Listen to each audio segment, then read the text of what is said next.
Assalamualaikum warahmatullahi wabarakatuh. Mari kita teruskan untuk pelajaran PKN kelas 12, yaitu tentang pelanggaran hak dan pengingkaran kewajiban sebagai warga negara. Lanjutan yang kemarin. Kemarin sudah sampai yang kelima. Sekarang yang keenam, tugas dan tanggung jawab negara.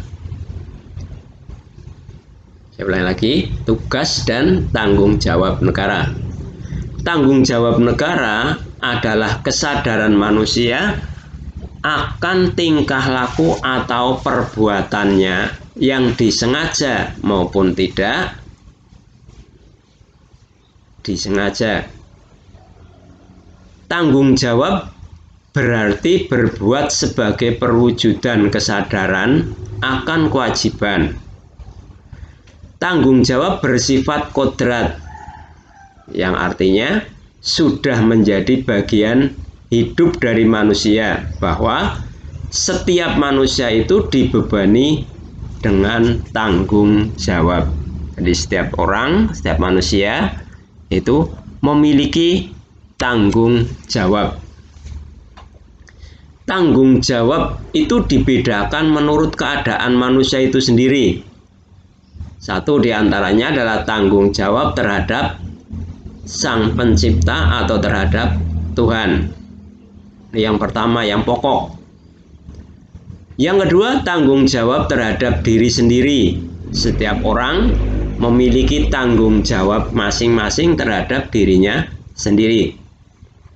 Yang ketiga, tanggung jawab terhadap keluarga. Ini bukan hanya yang sudah berkeluarga saja, tapi kita yang belum berkeluarga juga memiliki tanggung jawab terhadap keluarga.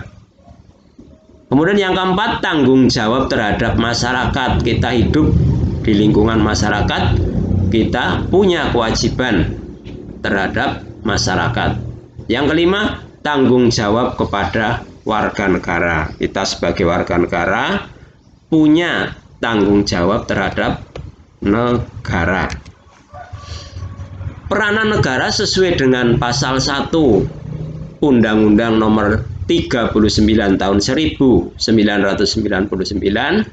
tentang hak asasi manusia menyatakan bahwa negara, hukum, dan pemerintahan setiap orang wajib menghormati, menjunjung tinggi, dan melindungi hak asasi manusia. Beberapa tugas dan tanggung jawab negara berkaitan dengan hak asasi manusia antara lain, negara itu menjamin kemerdekaan tiap-tiap penduduk memeluk agamanya. Jadi setiap orang bebas untuk memilih agama masing-masing. Yang kedua, tidak atau pemerintah wajib membiayai pendidikan, khususnya pendidikan dasar. Jadi setiap orang ini dijamin oleh negara, khususnya di dalam bidang pendidikan dasar. Jangan sampai terjadi anak tidak sekolah. Yang ketiga, negara menguasai bumi, air, dan kekayaan alam demi kemakmuran rakyat. Jadi semua hasil bumi ataupun kekayaan alam ini ditujukan kepada rakyat. Kemudian lagi, negara berkewajiban memelihara fakir miskin dan anak-anak terlantar. Dari anak-anak yang tidak memiliki biaya untuk sekolah ataupun anak-anak terlantar ini hendaknya negara itu berpikir untuk memeliharanya. Yang kelima, ini masih banyak lagi yang lain. Ini tentang tadi, jadi tanggung jawab, tugas dan tanggung jawab negara. Tanggung jawabnya itu bermacam-macam. Ini tadi sudah saya sebutkan, kalau manusia itu punya diri kita sendiri punya tanggung jawab terhadap Tuhan. Ini yang pertama, tanggung jawab terhadap diri sendiri.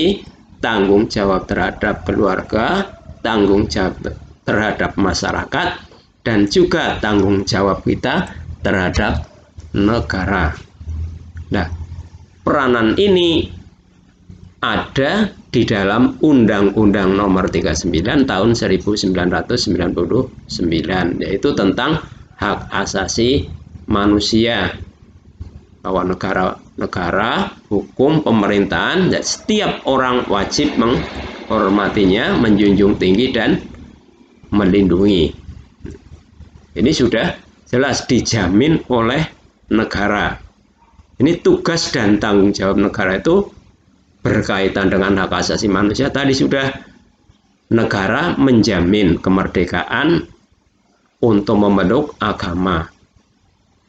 Pemerintah wajib membiayai pendidikan, khususnya pendidikan dasar. Kalau dulu pendidikan dasar itu hanya SD dan SMP, sekarang pendidikan dasar itu minimal SLTA.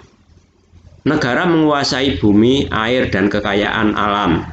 Nah, ini negara punya bumi, air, dan kekayaan alam yang lain, ini khususnya adalah untuk kemakmuran rakyat. Negara juga punya kewajiban memelihara, bukan memelihara seperti apa yang kata-kata memelihara. Memelihara yang dimaksud adalah ngurusi anak-anak terlantar ataupun fakir miskin dan lain sebagainya. Itu adalah tanggung jawab negara. Demikianlah dalam pertemuan ini. Mari kita akhiri. Assalamualaikum warahmatullahi wabarakatuh.